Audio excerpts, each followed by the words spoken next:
Okay guys, I'm going to show you how to insert data into database, into all these columns that are here. So firstly, I've created a database and I created a table called column 1.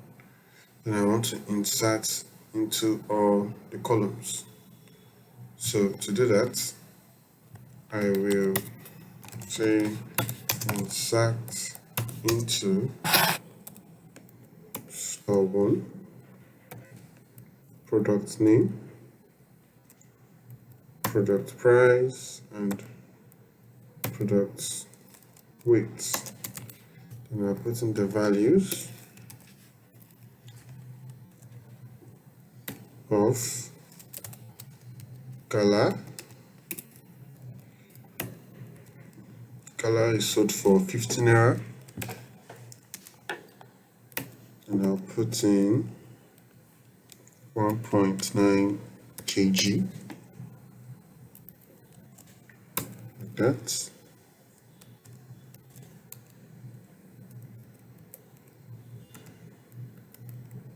Then put in another one of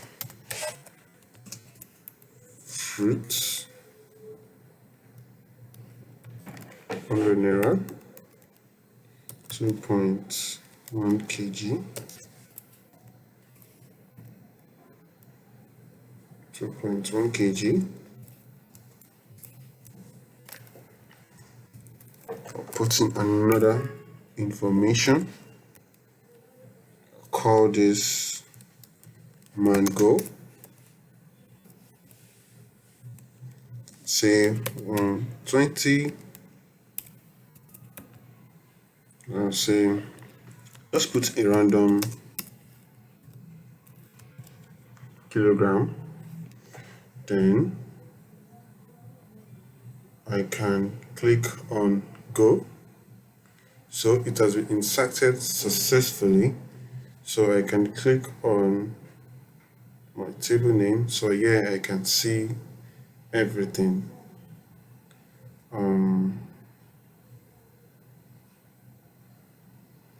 Can do a where clause, select all from store 1 where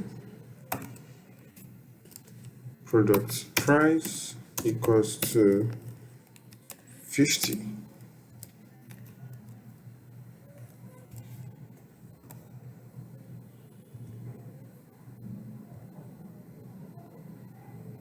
Okay, so this is it.